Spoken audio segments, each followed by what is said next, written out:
Hola, antes de empezar con el episodio quería contarte una cosa. En Cuidado con las macros ocultas estrenamos newsletter. Suscríbete y lo recibirás mensualmente en tu correo. Podrás escuchar así el próximo episodio en primicia y contenido extra relacionado. Te dejo el enlace para que te suscribas en la descripción del episodio y en nuestra página web en cuidadoconlasmacrosocultas.com. Gracias por estar ahí. Datos inoperativos. Cuidado con las macros ocultas. Cuidado con las macros ocultas. Hay que estar muy atentos a las macros ocultas.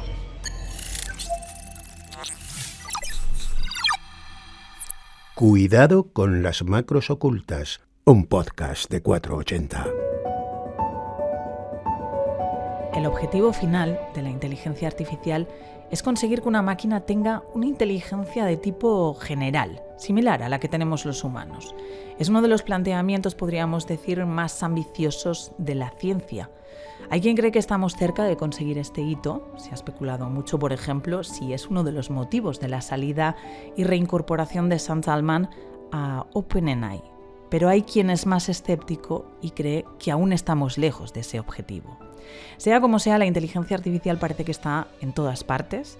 Ha sido nombrada palabra del año 2023, este que dejamos atrás, por el diccionario Collins. ChatGPT logró los 100 millones de usuarios en tan solo 2 meses.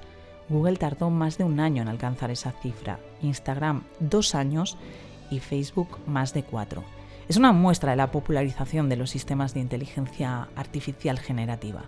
Pero, ¿realmente en qué punto estamos del desarrollo de esta tecnología? Parece que cambiará muchos aspectos de nuestro día a día, de nuestras vidas y también de las empresas, pero ¿en qué áreas tendrá una mayor utilidad la IA? ¿Dónde tendrá un mayor impacto? ¿Es posible que estos modelos sean éticos? Hoy abordamos estas cuestiones con uno de los pioneros de la inteligencia artificial en España y en Europa. Soy Bárbara Villuendas, bienvenida y bienvenido a nuestro Control Macro. Cuidado con las macros ocultas. Un podcast de 480. Ramón López de Mántaras, gracias por aceptar nuestra invitación y por acercarte además presencialmente, acercarte a nuestro Control Macro. Muchas gracias por acompañarnos. Gracias por invitarme. Vamos a presentarte por si hay alguien de los que nos están escuchando que no te conoce. Eres pionero, eres uno de los pioneros de la inteligencia artificial en España y en Europa. Te dedicas a la investigación, a investigarla, de hecho, desde 1976, cuando conseguiste que una mano robótica llena de sensores fuera capaz de reconocer objetos de diferentes formas. Fundaste el Instituto de Investigación de Inteligencia Artificial del CSIC, del que has sido director. Has escrito más de 300 artículos y diversos libros centrados en inteligencia artificial y actualmente sigues trabajando en aprendizaje automático, racionamiento basado en casos y aplicaciones de música. Un largo currículum dedicado a la inteligencia artificial. Hemos hablado mucho de ello en este podcast, en Cuidado con las macros ocultas, y hace unos días en estas instalaciones, una jornada organizada aquí en el Parque Científico y Tecnológico de la Universitat Jaume I, donde está la sede central de 480, nos contaban que desde 2012 estamos en una especie de época estival de la inteligencia artificial y que no hay rastro por ahora de ningún invierno. Y yo, como pionero de la inteligencia artificial en España y en Europa, te preguntaría a ti exactamente en qué punto estamos de la inteligencia artificial. ¿Realmente en qué situación nos encontramos? Pues efectivamente, estamos desde hace unos 10 años más o menos viviendo una época, un verano de la inteligencia artificial, después de que a lo largo de la historia ha habido por lo menos un par de inviernos que fueron consecuencia de expectativas desmesuradas que no se cumplieron en estas dos ocasiones previas, ¿no? Ahora vuelve a haber de nuevo unas expectativas, están levantando expectativas, en mi opinión, quizás demasiado exageradas. Es cierto que gracias a los desarrollos de lo que se conoce como aprendizaje profundo inicialmente y después, más recientemente, muy recientemente, esto que conocemos por inteligencia artificial generativa, lo que sí ha provocado es una auténtica explosión de bueno, de interés y también de expectativas, expectativas que ya veremos, la historia nos dirá con perspectiva hasta qué punto se están cumpliendo o se van a cumplir, ¿no? En mi opinión es cierto que se han abierto una serie de ámbitos de aplicación, aunque aplicaciones ya había antes, en multitud de campos. No es que haya nuevas aplicaciones, pero sí que estos enfoques nuevos son herramientas nuevas que acercan mucho más la inteligencia artificial al gran público. Yo diría que lo más remarcable de los últimos, sobre todo con la inteligencia artificial generativa del último año, año y medio, es que antes a la gente de la calle, digamos, no a los expertos necesariamente o a los empresarios alrededor de la inteligencia artificial, sino la gente de la calle lo veía como algo pues ajeno y lejano, ¿no? Ahora, en cambio, muchísima gente tiene acceso a interactuar, el ChatGPT es el ejemplo más claro, ¿no? Aunque hay otros, ¿no? A interactuar con inteligencias artificiales y tienes esta sensación de que como la respuesta que dan a preguntas pues son de alguna manera retóricamente muy convincentes, a pesar de que no entienden absolutamente nada de lo que se les pregunta y no entienden la propia respuesta que generan, entender en el sentido humano de entender, de comprender el lenguaje, etcétera, ¿no? Pero a pesar de esto, sí que permiten pues, hacer cosas interesantes. Muchas veces es más jugar con esa inteligencia artificial que realmente sacarle un partido, digamos, a un nivel más profesional. Esto todavía hay que esperar un cierto tiempo para ver si realmente la inteligencia artificial actual tiene el impacto que algunos auguran que va a tener. Yo no lo tengo muy claro en estos momentos. Sí que vemos que hay aplicaciones que te pueden ayudar a ser más eficiente, no necesariamente a tomar mejores decisiones, porque esto la inteligencia artificial antes ya lo hacía, pero sí a hacer cosas de una manera un poco más eficiente. Habrá que ver qué precio pagaremos de esta eficiencia, porque hay gente que ha llamado la atención de que si uno utiliza estos sistemas para, por ejemplo, generar un texto que tenía que haberlo él pensado, organizado, planificado mentalmente, hay gente que está diciendo no vamos a perder habilidades a la hora de pensar, porque escribir es una manera de aprender a pensar o de ejercitar el pensamiento. Y si ahora tenemos unas herramientas que nos lo hacen todo, y cuando hablamos a nivel ya de gente más joven, a nivel de educación de las escuelas o secundaria, o incluso universidad, habrá que ver el impacto que puede tener, que puede ser negativo a la hora de aprender a pensar, ¿no? Yo, sinceramente, si tengo que hacer en estos momentos, igual el tiempo me quita la razón completamente, pero a día de hoy, si pongo una balanza en los beneficios y los perjuicios de la inteligencia artificial generativa, en estos momentos pesan más los perjuicios que los beneficios. Yo creo que todavía está por ver realmente los beneficios claros, sobre todo a nivel económico, a nivel empresarial y a nivel de la economía de un país o de un sector económico, ¿no? Has ido apuntando algunas de las cuestiones que me gustaría tratar contigo con profundidad. En esta carrera por la inteligencia artificial, este desarrollo acelerado que se ha producido en los últimos 2 años, hace pocos días conocíamos, por ejemplo, a Google, que presentaba su modelo Gemini, que según explicaban, pues, supera a los humanos en la comprensión masiva del lenguaje multitarea, que precisamente decías tú eso de que comprender o entender no entienden nada estos sistemas. En todo caso es capaz de dar resultados a partir de datos de imagen, de texto alfanumérico, de voz. ¿Tú cómo crees que va a ayudar esa multimodalidad que dicen que van a adquirir o que están adquiriendo esos sistemas de inteligencia artificial para interactuar en lo que es el mundo real? Bueno, sin duda la multimodalidad es un mayor añadido, ¿no? Que hubiera una única modalidad, por ejemplo, texto, ahora pues imágenes, vídeos. Todo esto aportará más facilidades para interactuar con estos sistemas a nivel de la gente incluso no experta, como decíamos antes, ya está al alcance del gran público, y con la multimodalidad esto todavía puede llegar a ser más. Pero yo la multimodalidad me la miro más bien no desde el punto del usuario común y corriente, sino desde el punto de vista más del interés científico de la multimodalidad.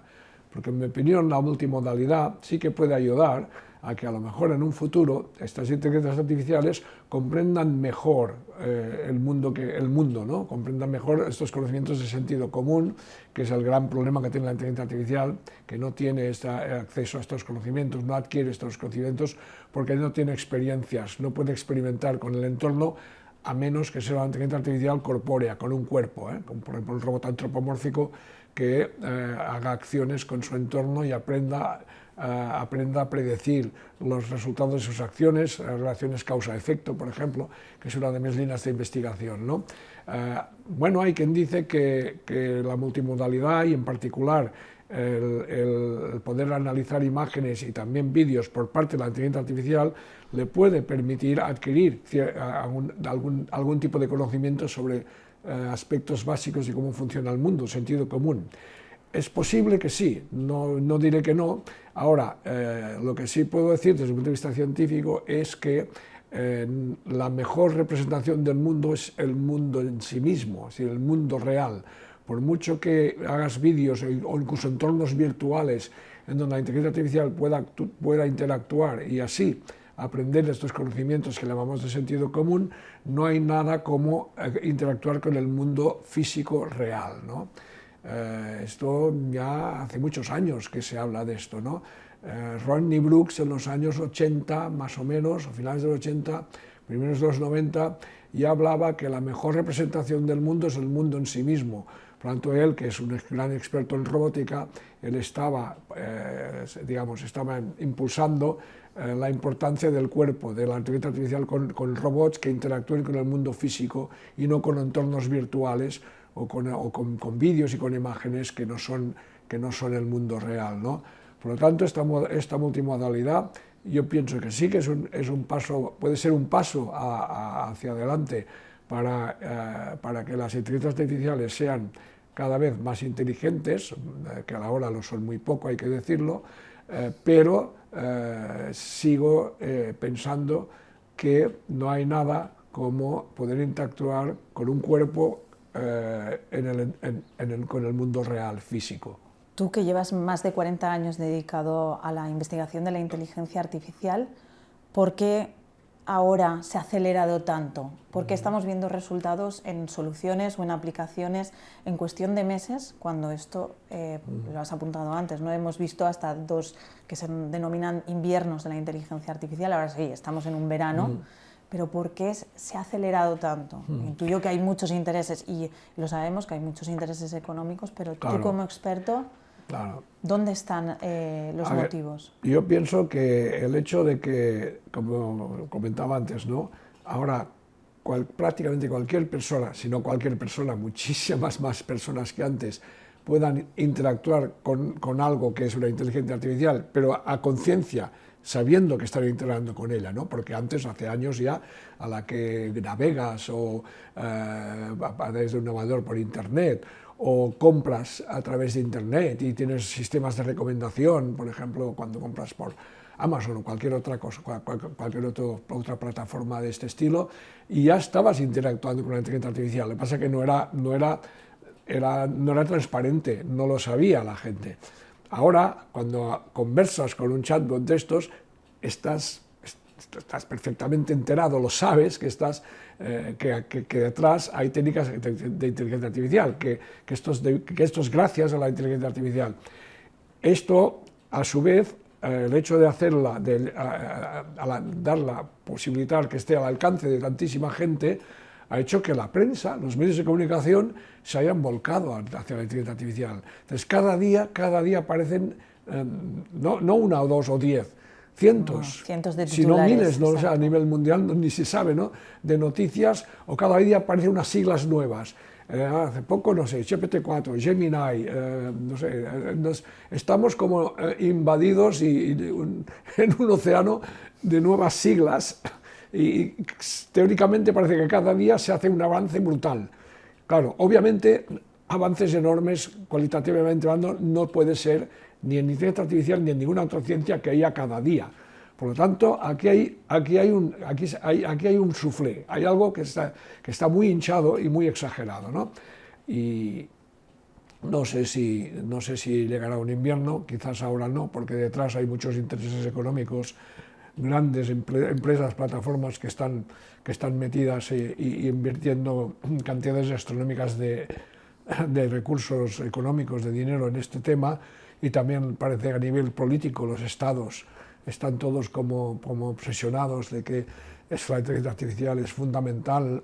Sin la inteligencia, ahora da la sensación que sin la inteligencia artificial estamos perdidos. Y esto es ridículo. Llevo 40 y pico de años en este tema y parece que no aprendemos de estas exageraciones. Yo estoy seguro de que las aguas van a volver a su cauce en relativamente poco tiempo. Y se hablará de inteligencia artificial, pero yo creo que de una manera mucho más sosegada y con mucho más conocimiento de causa. No ya por parte de la gente en general, sino sobre todo incluso de los expertos. Hay también muchos expertos que están contribuyendo a lanzar leña al fuego a estas exageraciones de que la inteligencia artificial es la solución de todo. Yo no creo en el tecnosolucionismo. La solución no vendrá por la inteligencia artificial de los grandes problemas, cambio climático, todo lo que vemos continuamente, ¿no? Los grandes problemas no van a ser una solución por la inteligencia artificial, seremos nosotros los que vamos a encontrar las soluciones. ¿Que entre las herramientas que utilizaremos estará la inteligencia artificial? Sí, seguramente, pero será una herramienta como otras. En esto que estabas comentando, en tener un poco un debate más sosegado, y no sé si es un poco ciencia ficción lo que te voy a plantear, te llama un país X, cualquiera, que quiere saber cómo utilizar los sistemas o las técnicas de inteligencia artificial actuales para mejorar el día a día de sus ciudadanos. En este sentido, ¿tú qué aplicaciones o qué tipo de soluciones crees que serían las más adecuadas para solucionar o para mejorar, mejor dicho, la calidad de vida o el día a día de las personas? Claro, la calidad de vida al día de las personas, esto tiene muchas dimensiones, ¿no? Por ejemplo, una, sin duda, que es la primera que te viene a la cabeza cuando hablas de calidad de vida, es tener una vida, tener buena salud, ¿no? Esto es como obvio, ¿no? Posiblemente es la más importante de todas, ¿no? Obviamente también pues tener unos mínimos recursos, una capacidad económica, ¿no? Pero precisamente la salud es uno de los ámbitos en donde históricamente la inteligencia artificial podemos encontrar más ejemplos positivos, ¿no? No solamente ahora, sino desde hace muchísimos años. A mediados de los 80 nosotros ya trabajamos en sistemas de diagnóstico médico, diagnóstico y tratamiento en medicina, que dieron resultados muy, muy interesantes, que se usaron en varios hospitales, no solamente en España, sino también en el extranjero. Por cierto, una aplicación a la reumatología se utilizó aquí en el Hospital de Castellón, por parte de Miguel Belmonte, un médico experto en reumatología, ¿no? Que trabajaba aquí en el Hospital de Castellón, ¿no? Lo digo esto como paréntesis, ¿no? Como ejemplo de que hace 30 y tantos años ya hablábamos ya quedaba claro que se podía contribuir con una herramienta como la inteligencia artificial a mejorar la calidad de vida de los ciudadanos. Actualmente, bueno, esto se ha amplificado, obviamente. En aquella época era de los primeros sistemas de expertos de inteligencia artificial aplicados a la medicina, no ya en España, sino incluso en Europa, ¿eh? Ahora, en cambio, hay pues centenares de aplicaciones, sistemas que ayudan al diseño de fármacos de una manera mucho más rápida, eficiente, más precisa, ¿no? habiendo resuelto el problema del plegamiento de las proteínas, por ejemplo, gracias a la inteligencia artificial. Sí, cuando hablamos del tema sanitario, afortunadamente es el campo los ejemplos que podemos encontrar son muy numerosos y muy impactantes, ¿no? Entonces, bueno, por lo tanto, esto sería lo primero que diría. La inteligencia artificial es una herramienta muy útil para ayudar a tomar mejores decisiones médicas, decisiones tanto desde el punto de vista del diagnóstico, pronóstico y tratamiento, y también incluso esto, como decía, ¿no? Diseño de nuevos fármacos, vacunas, etcétera, ¿no? A partir de ahí, bueno, otros aspectos, bueno, el tema de logística en las empresas.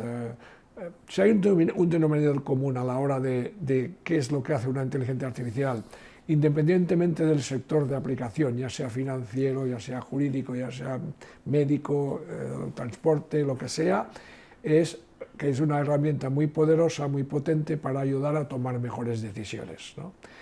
Si es algo que ayuda a tomar mejores decisiones, es de esperar que esas decisiones sean tales que, si se enfoca bien, de manera beneficiosa para la humanidad, que beneficien a la humanidad, ¿no? Obviamente también se puede utilizar la inteligencia artificial para tomar decisiones que pueden ser mejores, pero en aplicaciones completamente perjudiciales para la humanidad. Decisiones acerca de qué targets, qué objetivos bombardear, por ejemplo, en caso de un conflicto bélico. Claro, desde el punto de vista del conflicto, de los implicados en el conflicto, también pensarán, bueno, la inteligencia artificial también nos ayuda a tomar mejores decisiones, pero claro, hemos dado la vuelta a la moneda, mejores decisiones, pero perjudiciales para la humanidad, ¿no? Cuidado con esto, ¿no? Por lo tanto, yo prefiero, siempre hay que mencionar y nunca esconder esta parte negra, ¿no? La cara negra de la inteligencia artificial, pero afortunadamente tenemos también multitud de ejemplos que nos pueden realmente mejorar la calidad de vida. Que si la pregunta era sobre calidad de vida, está clarísimo que sí, que la inteligencia artificial tiene mucho que hacer, mucho que decir. Y en las empresas, has apuntado el tema de la logística, del transporte, pero que en todos los ámbitos es esa mejora de la toma de decisiones. Sí. ¿Realmente en qué tipo de herramientas o qué soluciones crees que van a tener realmente o que vamos a adoptar realmente en las empresas o en las compañías? Que de todo lo que se está hablando realmente, porque hay veces que algunas empresas o algunos sectores critican ese abismo que puede haber a veces entre lo que tú también mencionabas, ¿no? Esas grandes expectativas que se generan en torno a esta tecnología y lo que realmente se aplica. Sí, a ver, es verdad que se ha convertido en una etiqueta de marketing, inteligencia artificial, ¿no? Entonces hay montones de empresas, por mi propia experiencia, porque nos hemos reunido a menudo con empresas en nuestro instituto que nos planteaban situaciones, a ver qué podíamos hacer, qué es lo que la inteligencia artificial podía aportarnos, ¿no? Y te plantean una serie de cuestiones que cuando las analizas, para empezar, muchas veces soluciones no basadas en la inteligencia artificial son más adecuadas y menos costosas. Esto nos hemos encontrado. ¿Qué pasa? Que, claro, pero es como si les echaras una jarra de agua fría por encima, ¿no? Porque dicen, vaya, nosotros queríamos, ¿no? Esto poder decir como parte de nuestros activos, ¿no? Que utilizábamos, que aplicamos la inteligencia artificial, ¿no? También nos hemos encontrado en otros casos en donde la confusión era enorme, ¿no? Por parte de muchas empresas, y habían hecho un pequeño mock-up, que llaman, un pequeño prototipo o algo, y esto ya les parecía que habiendo hecho esto, ya eran una empresa que estaba utilizando inteligencia artificial. Y ¿no? Cuando rascabas, cuando profundizabas, veías que en realidad no. O sea, el porcentaje de empresas que de verdad están utilizando de manera, digamos, sostenida y importante herramientas de inteligencia artificial o incluso desarrollando inteligencia artificial son muchas menos de las que parece, ¿no? No hace mucho, no sé, como hace ya unos meses, esto habría que actualizarlo y a lo mejor el porcentaje que leí, que vi, no es actual, ¿no? Pero un estudio a nivel europeo sobre el sector de la inteligencia artificial, sobre varios sectores donde la inteligencia artificial parecía que se estaba usando, se dieron cuenta de que menos del 30% de las empresas lo estaban utilizando, cuando en una encuesta anterior a haber hecho un estudio profundo parecía que iba a ser del 70% como mínimo, ¿no? Se bajó del 70 al 30 cuando se analizó en profundidad qué es lo que estaba ocurriendo, ¿no? Es un informe que le hizo una consultora francesa, que no recuerdo ahora el nombre, lo siento, pero entre otras cosas también analizaba el número de startups que había alrededor de la inteligencia artificial, esta sí ya plenamente en inteligencia artificial, en varios países europeos, ¿no? Y pienso que España estaba entre los países en donde había más actividad a nivel de startups de inteligencia artificial, o sea que sí que parece que, por lo menos, si hablamos de startups, sé que hay un ecosistema, una actividad muy potente en inteligencia artificial en España. Y a nivel de grandes empresas también, yo sé que grandes empresas eléctricas, no voy a dar nombres de empresas, y telecomunicación y el mundo de la energía, sí que hay, he constatado, lo he visto de primera mano, aplicaciones bastante sofisticadas de inteligencia artificial, mantenimiento de la red eléctrica, por ejemplo, ¿no? Y logística y transporte también. Nosotros mismos hemos trabajado en proyectos con una gran empresa de transportes, una enorme empresa de transportes en Gerona, en Cataluña, que se hicieron unos proyectos alrededor de la inteligencia artificial que dieron resultados estupendos, que mejoraron su eficiencia, optimizaron el dispatching, el enviar camiones a cargar, descargar, todo un sistema complejo que se pudo mejorar lo que estaban haciendo hasta aquel momento gracias a que les desarrollamos algunas técnicas de inteligencia artificial, ¿no? O sea que hay mucha actividad, pero como decía, si lo analizas con profundidad, menos de lo que algunos nos quisieran dar a entender. En esto último que mencionabas, por ejemplo, Gartner, que hace sus previsiones de inversión en tecnología para el 2024, que es cuando emitimos este episodio, pues la inteligencia artificial apuntan que no es la tecnología que va a condicionar las inversiones, pero que sí está haciendo cambiar un poco la mentalidad de las personas que tienen responsabilidad en las empresas. Es un símbolo o un signo de lo que realmente está pasando. Sí que hay un cambio, a lo mejor, en la manera o en la estrategia de las empresas, pero de momento no se está notando en las inversiones, más allá a lo mejor de las grandes empresas, ¿no?, que estabas Cierto. Está clarísima la tendencia, ¿no?, de que sea cada vez más inversiones en el tema de la inteligencia artificial.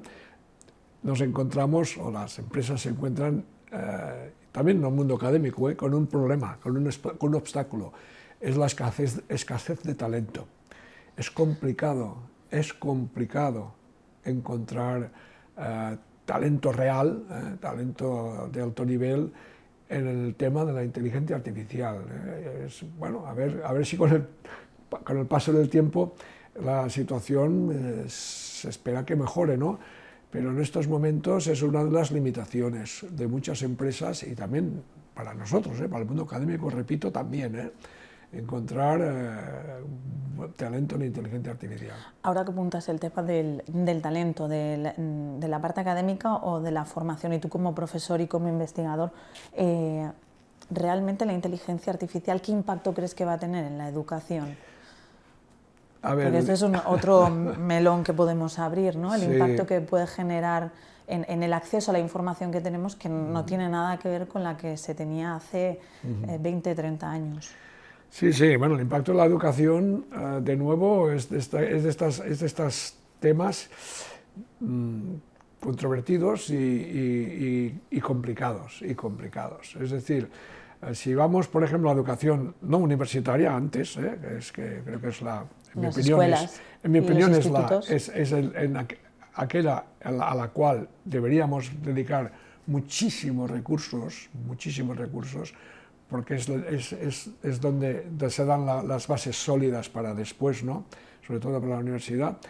Hay mucho debate sobre la inteligencia artificial y muchos miedos sobre esta inteligencia artificial generativa más reciente, ¿no? Como decíamos, ¿no? Yo he hablado con muchos maestros, profesores, también no hace mucho en Barcelona, dentro del contexto de una cosa que llamamos el AI Hub del CSIC, del Consejo Superior de Investigaciones Científicas. Hicimos unas jornadas de 2 días y medio sobre inteligencia artificial y educación, no hace ni 6 meses de esto, y con mucha participación, un gran éxito de participación por parte de docentes, y los problemas que había eran clarísimos, todos preocupados por lo que mencioné antes brevemente, el hecho de que con estas herramientas el estudiante, si hay problemas, si la cultura del esfuerzo ya estaba en declive, según estos docentes, ahora estas herramientas piensan algunos, yo creo que con razón y temor, que pueden contribuir todavía más a que se pierda esta cultura del esfuerzo, ¿no? El problema es que, y ellos lo decían y quedó claro, es que muchos de esos estudiantes que echan mano de esta herramienta, pero de manera equívoca, haciéndoles que les haga les escriba lo que tienen y evitarles esfuerzo, ¿no? El problema es que estos estudiantes se están haciendo trampas jugando al solitario, ¿no? Como decía uno de los docentes, porque no se dan cuenta de, a ver, ¿tú para qué estás aquí? ¿Para aprender realmente y prepararte después para tu vida profesional en un futuro más o menos a largo plazo, o para pasar un examen? Porque claro, si estamos aquí para pasar exámenes, pues entonces a lo mejor sí, con estas ayudas, que estas técnicas de inteligencia artificial generativa te pueden ayudar a pasar los exámenes, pero te estás haciendo trampas al solitario porque no aprenderás como es debido. También hay estos estudios como Stanislas Dehaene, que es un neurocientífico francés, que ha demostrado con artículos publicados en foros, en revistas de gran prestigio, ¿no? No en cualquier publicación, ¿no? Sino en este gran prestigio, que demuestran que se memoriza y se aprende mucho mejor con lápiz y papel que no con un teclado, incluso a este nivel, ya sin entrar ni en la inteligencia artificial, un teclado para ahora el debate que ha vuelto ahora de quitar los móviles, ¿no? de las aulas. Ahora se está hablando de esto, y en primaria parece ser que en algunos lugares sí que se va a tomar la decisión que se quiten, ¿no? Porque son, como algunos dicen, y yo estoy de acuerdo, son armas de distracción masiva, estos móviles, ¿no? La inteligencia artificial puede contribuir a esto, ¿no? A que cada vez te agarres a la facilidad, ¿no? Y no a la cultura del esfuerzo, y a la satisfacción de cuando hayas resuelto algo tú por ti mismo. Yo creo que es mucho más satisfactorio enfrentarse a una hoja en blanco para escribir un ensayo, escribir algo que te han dicho, un estudio, algo que te han encargado que hagas como deberes en clase, ¿no? La satisfacción de haberlo hecho tú. Eso no quita que no consultes fuentes, obviamente, y fuentes hay que consultar, pero saber qué fuentes consultar y saber consultar fuentes también es algo positivo a aprender, ¿no? Pero lo que puede tener una repercusión negativa, que puede incluso, digamos de alguna manera, perturbar las habilidades de pensar, es dejar de escribir, y que las inteligencias artificiales lleguen un día a escribirlo todo por nosotros. Ahí pagaríamos un precio muy, muy alto. Otro ejemplo interesante, dándole la vuelta a la tortilla esta del ChatGPT en particular, es algunos docentes que decían, nosotros lo utilizamos como una herramienta precisamente que nos ayuda a que el estudiante aprenda. ¿Cómo? Les decimos, sobre todo, utilizar el ChatGPT para hacer un escrito, ¿no? Por ejemplo, sobre la caída del Imperio Romano, o sobre yo qué sé, ¿no? cualquier tema, ¿no? Y entonces, ¿qué es lo que hacían? Bueno, ahora, analizad críticamente el resultado, lo que ha generado ChatGPT. Para analizarlo críticamente tenían que ir a buscar fuentes solventes, comprobar, hacer fact-checking, o sea, chequear qué es lo que había cierto y qué es lo que había generado, que ya sabemos que estas herramientas generan multitud de falsedades, ¿no? O sea, si le das esta vuelta y lo utilizas como para analizar críticamente la herramienta, lo que genera el ChatGPT, estás ganando muchas cosas, pero el estudiante aprende, porque va a fuentes solventes y comprueba los errores del ChatGPT.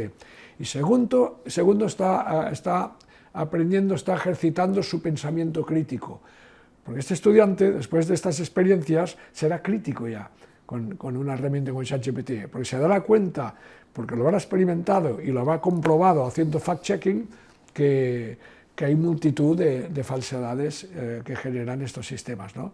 El pensamiento crítico, que es lo que comentabas, creo que es la clave en la educación y el impacto que puede tener la inteligencia artificial en este ámbito. Otro ámbito es el cine. Nos gusta mucho en este podcast hablar de cine y prueba de ello, que hemos grabado en directo desde el Festival de Cine Fantástico de Sitges 2 episodios sobre la vinculación de la ciencia ficción con la tecnología y sobre el impacto de la tecnología en el cine. Y justo en uno de ellos te citamos a ti, Ramón, porque junto a otros colegas y otros investigadores defendías el uso del cine, de la ciencia ficción, mejor dicho, como campo de experimentación, sobre todo en la parte ética o en los debates éticos que puede abrir. Aquí, en la inteligencia artificial concretamente, y viendo lo que está pasando ahora, el cine, al final, el desarrollo tecnológico, ¿ha dado un salto al cine o no? ¿O siempre la ciencia ficción ha ido por delante al desarrollo tecnológico? La ciencia ficción sigue yendo por delante en cuanto a especular acerca de cosas que no existen todavía, ¿no? Podemos irnos a finales de los 60 con 2001 y la película de 2001 con el ordenador HAL, ¿no? Uno analiza con retrospectiva lo que vemos en esta película y nos damos cuenta de que casi que marcó una agenda de investigación en inteligencia artificial que luego se ha hecho de verdad, ¿no? Lectura de labios, interpretar una imagen de una cara dibujada y reconocer la persona que es, a pesar de que no es foto, que era una cara dibujada a mano, ¿no? Jugar a ajedrez a alto nivel, planificar, pronosticar una avería de un dispositivo que va a fallar en un futuro inmediato, por ejemplo. Es que todo, la comunicación en lenguaje natural, obviamente, con HAL, con el ordenador, entre el ordenador y los tripulantes de la nave. O sea, no sé si hasta qué punto hay relación causa-efecto, de que dijeran, investigadores de inteligencia artificial dijeran, mira, vamos, ya que hemos visto esto en la película, vamos a ver si es posible hacer la lectura de labios, ¿no? O cosas de estas, ¿no? No sé exactamente si hay relación causa-efecto, pero sí que hay algo ahí, que seguramente, más o menos inconscientemente, a mí no me extrañaría de que sí que hubiera influido en algunas investigaciones en inteligencia artificial posteriores los años posteriores a la película, ¿no? Después lo hemos visto también en otras películas, ¿no? Bueno, desde el punto de vista del cine, iba a decir, desafortunadamente hay más una visión más de malo que de bueno, ¿no? La inteligencia artificial como algo diabólico o malo, ¿no?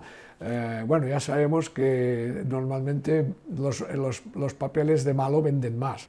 Posiblemente este sea uno de los motivos, ¿no? Mostrar a robots súper buenos, que también los hay, como por ejemplo aquella película Frank y el robot, no sé que en inglés era Frank y un robot, yo no sé cómo se tradujo ahora al castellano, pero ahí mostraba un robot pues amable y bueno, ¿no? Luego está más de tipo de animación como Wall-E y todo, ¿no? Pero luego tenemos AI de Spielberg, o tenemos Eva o de Quique Mailo, o bueno, Ex Machina y muchas otras películas en donde se sigue presentando a la inteligencia artificial como algo peligroso, ¿no? O que nos puede controlar y tal. A ver, aún así, sí que muestran capacidades a nivel ficción, de estas máquinas que todavía no tenemos, ¿no? Y por lo tanto va claramente por delante. Y en cuanto al tema ético, esto para mí es la parte más interesante de lo que es tanto la literatura como el cine de ciencia ficción. Plantean cuestiones, estas cuestiones distópicas o estos posibles peligros nos sirven precisamente para hacer un análisis ético, ¿no? De hecho, hay universidades que a los estudiantes de informática, de ingeniería informática, les hacen que miren capítulos de Black Mirror y luego se analicen en clase, pero desde un punto de vista ético, desde un punto de vista crítico y ético, ¿no? Decir, bueno, veis, esto, que a lo mejor se desarrollaba esta aplicación de buena fe, pensando que iba a ser beneficiosa, pero luego el capítulo del Black Mirror nos muestra cómo se le ha dado la vuelta y ha sido pues algo distópico o negativo, ¿no? Entonces, bueno, puede crear una conciencia en el estudiante de que a lo mejor no todo lo que es factible que sea de ser hecho científicamente y tecnológicamente debe ser hecho, ¿no? Tú lo mencionabas al comienzo de esta entrevista, los gobiernos están corriendo o están acelerando el paso también para regularizar todo el desarrollo de la inteligencia artificial que, como decíamos, ha acelerado muchísimo en los últimos años. En las últimas semanas hemos visto ese acuerdo en Europa sobre la futura ley de inteligencia artificial, conocida como AI Act. Es la primera del mundo como una ley integral. Veremos después cómo se puede acabar aplicando o desarrollando. Pero a ti, como pionero, como persona que lleva más de 40 años dedicada a la investigación de la inteligencia artificial, ¿qué te ha parecido? A ver, yo veo que tiene muchos aspectos positivos. Es mejor que se haya hecho que no se hubiera hecho, también ciertamente, pero claro, obviamente también tiene muchos aspectos que no me acaban de gustar demasiado, ¿no?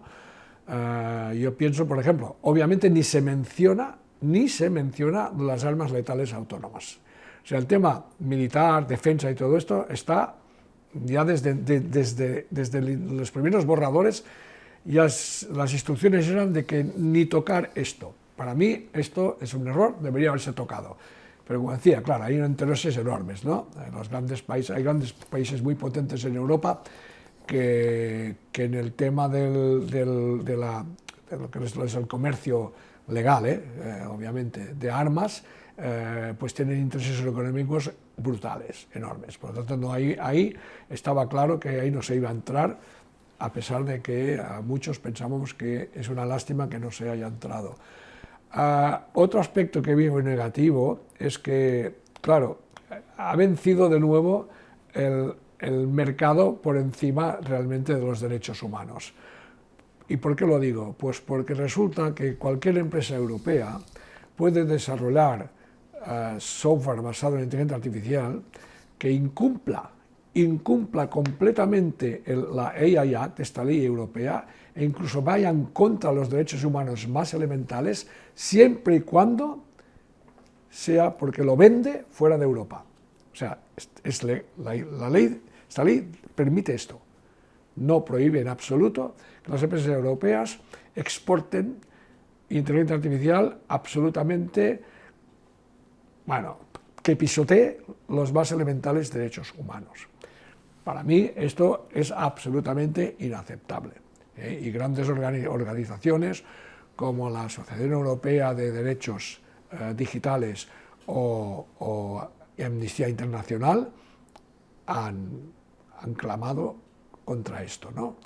Hay muchas cosas que están bien. Por ejemplo, el reconocimiento facial está clasificado como algo que es de muy alto riesgo. Incluso la biometría en tiempo real está prohibida, está al nivel más alto, por encima de alto riesgo, lo que está prohibido. Lo que pasa que también hay una escapatoria, una puerta trasera, y es que cuando se trata de temas de seguridad y no sé qué, ahí sí, con la autorización de un juez, etcétera, ¿no? Bueno, hubiera sido quizás mejor que fuera una prohibición incondicional, ¿no? Luego también hay otros aspectos, quizás menos relevantes, pero igualmente importantes, ¿no? La inteligencia artificial generativa, esta que nos ocupa, finalmente ha habido que encontrar un compromiso entre los intereses del código abierto, del open source, y los intereses de estas grandes corporaciones o grandes empresas tecnológicas, ¿no? Yo pienso que ahí no se ha hecho mal, no se ha hecho del todo mal, porque a las inteligencias artificiales generativas que su entrenamiento, su utilización requiera una gran potencia de cálculo, pues a estas se les ponen trabas, o sea, son más estrictos. Hay que ser más estricto con estas que con las empresas que no requieran para el desarrollo de estas aplicaciones una gran potencia de cálculo. El problema es que se deja a discreción de cada una de estas empresas que las digan cuál es la potencia de cálculo que se ha requerido. Claro, entonces es una puerta abierta de nuevo pues a decir lo que quieran, para escapar a una restricción más estricta, ¿no? más dura, ¿no?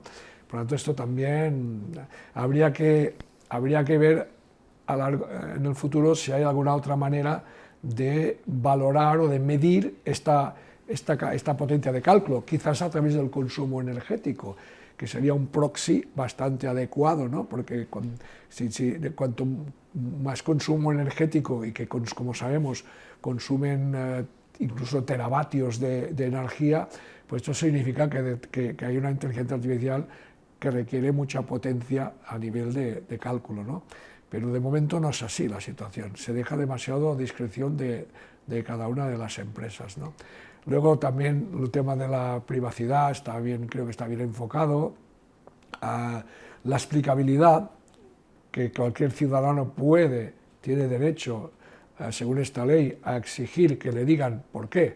Por ejemplo, no se le negó un crédito o se le negó la libertad condicional, en el caso del tema jurídico, o porque una compañía de seguros no le quiso hacer un seguro médico. En fin, esto también está contemplado, y esto me parece que es un aspecto muy positivo. Lo que pasa es que la explicabilidad no es evidente. Son sistemas muy poco transparentes, de caja negra, en donde la explicabilidad de estas inteligencias artificiales es inherentemente casi imposible de dar. Entonces ya veremos cómo se implementa todo esto. Queda mucho por hacer, hay mucho trabajo técnico todavía a llevar a cabo. Antes del 27, ya me extrañaría, 26, yendo muy deprisa, de que esta ley estuviera en marcha. Además, tendrán las empresas y todos los organismos tendrán 6 meses en algunos casos o 1 año en muchos casos para implementarla realmente. Con lo cual el gap, el retraso entre la regulación y la tecnología se va a ir ensanchando. Ya decía antes que es normal que la tecnología vaya por delante. Lo que no vas a regular algo que todavía no sabes qué será. Sería bastante absurdo regular lo que puede pasar dentro de 2 años si no tenemos la más mínima idea de lo que será, ¿no? Por lo tanto, no nos debe extrañar que la regulación esté por detrás de la tecnología. El problema es cuando el gap se va ampliando entre la tecnología y la regulación. Y esto es lo que me temo que está pasando. Dicho esto, parece todo muy negativo, pero no lo es tanto, porque sigo pensando que está muy bien que Europa esté en este camino de poner en marcha esta legislación, ¿no?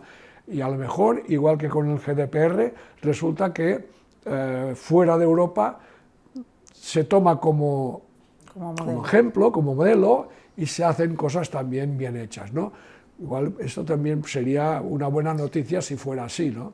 Has mencionado diversas puertas que quedan abiertas y que iremos viendo cómo se concretan en los próximos años, porque queda desplegar efectivamente y concretar esta ley europea, y veremos también cómo acaban regulando el resto de Estados Unidos, China, veremos cómo van desarrollándose las diferentes leyes de inteligencia artificial. Y yo, para ir acabando, te preguntaría, ¿se puede lograr que estos modelos de inteligencia artificial sean éticos, o la clave es hacer que su uso sea ético? Bueno, a ver, si estamos hablando de legislación y leyes de obligado cumplimiento, esto es distinto de la ética. La ética es un comportamiento ético, puede ser perfectamente legal, pero no ser ético. Yo puedo ir conduciendo con mi coche en una calle que ha llovido mucho y está llena de charcos y hay una acera estrecha, y puedo ir a 60 por hora y duchar a todos los peatones. Bueno, si la velocidad máxima es 60 por hora, si no me he pasado de la velocidad máxima, no he infringido una ley el reglamento de la circulación, pero he tenido un comportamiento muy poco ético, ¿no? O sea que no, una cosa es la ética y la otra cosa son la legislación, ¿no? Las leyes que hay que cumplir. Yo creo que hablar de ética de la inteligencia artificial no tiene sentido. O sea, las inteligencias artificiales, las máquinas del software, no son agentes morales. Los agentes morales somos nosotros. La ética tiene que estar en nosotros, en los desarrolladores y los investigadores, los que luego hacen las aplicaciones, los que despliegan las aplicaciones, en toda esta cadena de valor, ahí es donde tiene que estar las personas tienen que tener comportamiento ético. Porque estas ideas que tienen algunos de que se puede programar principios éticos en el software, en la propia inteligencia artificial, yo no veo por dónde agarrarlo. Ni tan siquiera programarlo top-down, ni que lo aprenda bottom-up.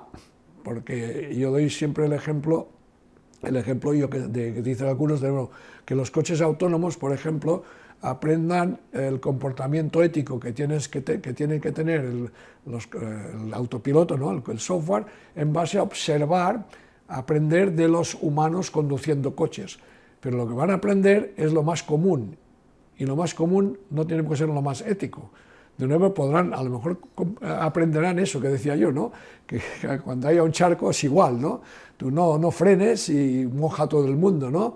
Últimamente, cuando pregunto por el futuro a científicos, investigadores o a gente de empresas, intentan evitar un poco contestarme sobre el futuro. Yo te voy a preguntar a ti, porque me gustaría, sobre eso que se llama inteligencia artificial general, sí. Esa, no sé si mal llamada superinteligencia, pero en lo que he leído, artículos que he leído tuyos, entrevistas que te han hecho, eres bastante escéptico, al menos por ahora. ¿Sigue siéndolo? Viendo los últimos avances de este último año o de estos últimos años. Completamente. Todo lo que se está diciendo de que inteligencia artificial generativa es un paso importante hacia la inteligencia artificial general, yo no lo creo así. Yo no lo creo así. Yo no creo que habría la salida y reincorporación de Sam Altman a OpenAI, que podría estar detrás de que estuvieran cerca de una inteligencia artificial esto general. Que llaman el Q estrella y no sé qué, que parecía... O Gemini también se ha dicho que era un paso importante. Bueno, son sistemas que hacen capaces de multitarea. Todavía no sabemos muy bien. Cuando nos presentan resultados que han obtenido muy interesantes sobre unos benchmarks, donde estos benchmarks tienen 30 o 40 tareas distintas o juegos distintos, que muchas veces son tareas relativamente bien definidas, observable todo y con poca incertidumbre y bastante alejadas del mundo real, ¿no? Habría que ver realmente, pero hay muy poca transparencia y no nos lo dicen. Habría que ver cómo han hecho el entrenamiento de estos sistemas. Habría que ver realmente si las respuestas a muchas de estas cosas que la inteligencia artificial da como correctas no estaban ya en el conjunto de entrenamiento, porque ahí se nos saltaríamos algo muy básico en el método científico y en particular de la inteligencia artificial, que hay que separar claramente los datos de entrenamiento de los datos de test.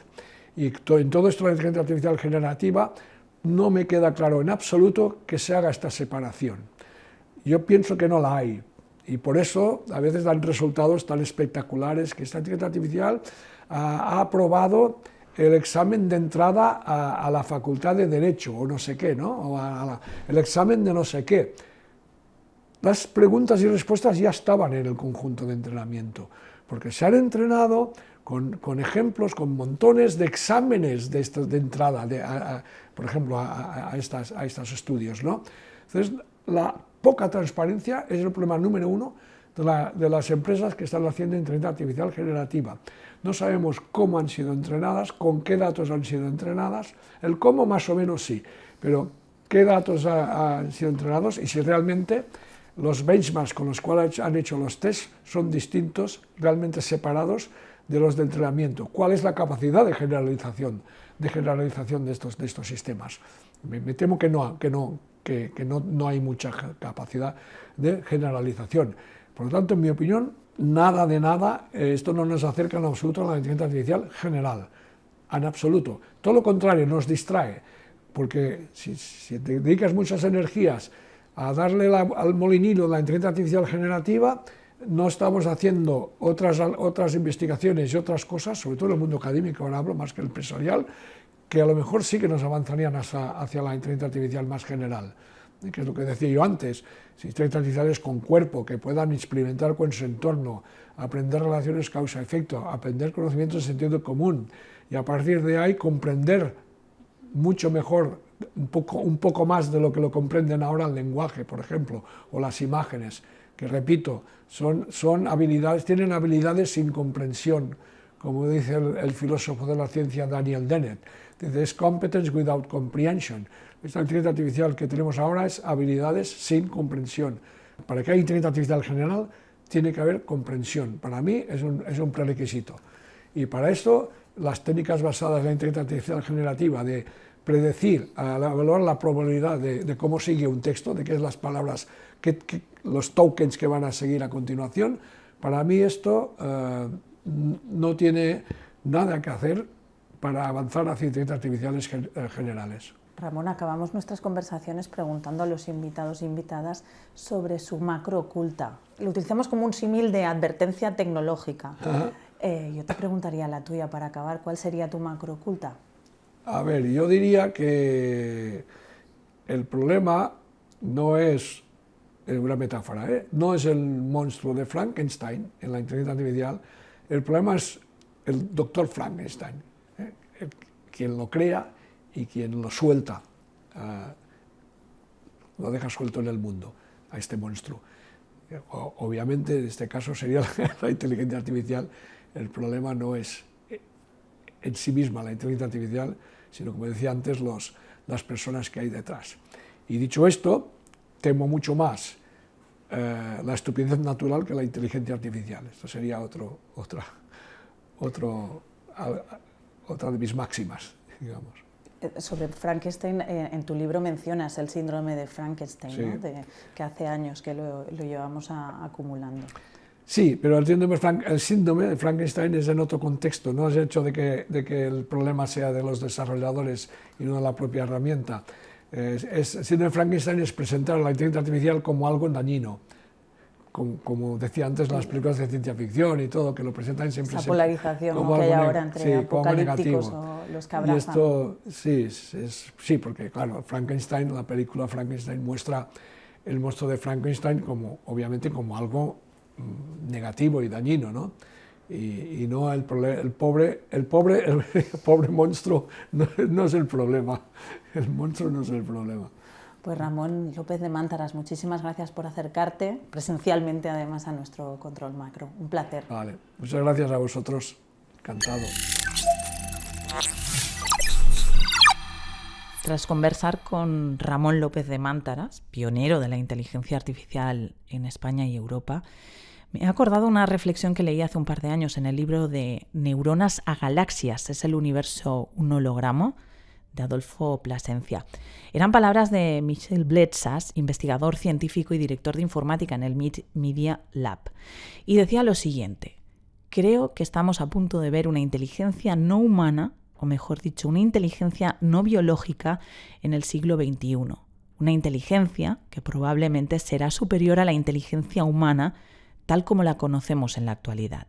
Tenemos que aprender a relacionarnos con sistemas cada vez más complejos. Creo que hemos de aumentar nuestra capacidad para enfrentarnos a una mayor complejidad. Por lo que me ha contado Ramón, no sé si estamos cerca de conseguir esa inteligencia, pero me parece que gestionar esa complejidad será todo un reto. Arrancamos 2024 superando las 123.000 escuchas en estas 3 temporadas, así que todo el equipo de Cuidado con las Macros Ocultas te agradecemos que estés ahí al otro lado del control macro mes a mes y que nos dejes además comentarios en tu plataforma de audio como el que nos dejó Rubén Blázquez en el episodio Plan de vuelo ciberseguro, que nos decía que le había sorprendido la dependencia de la conectividad actualmente. O también todas las personas que habéis participado en la encuesta que hicimos en Spotify del último episodio sobre el impacto de la tecnología en el cine. Por cierto, os desvelo que fue Future World, la primera película en la que apareció una animación 3D. Te animo a que sigas contándonos qué te parece el podcast, que visites también nuestra página web cuidadoconlasmacrosocultas.com, donde encontrarás todos los episodios, notas con referencias, menciones interesantes y también la suscripción a nuestra nueva newsletter. Y si has llegado hasta aquí, te avanzo que en la siguiente entrega hablaremos de la tecnología que se esconde detrás de una birra. ¿Qué papel juega en la elaboración y distribución de la cerveza? Mientras, ya sabes, cuidado con las macros ocultas. Datos inoperativos. Cuidado con las macros ocultas. Cuidado con las macros ocultas. Hay que estar muy atentos a las macros ocultas.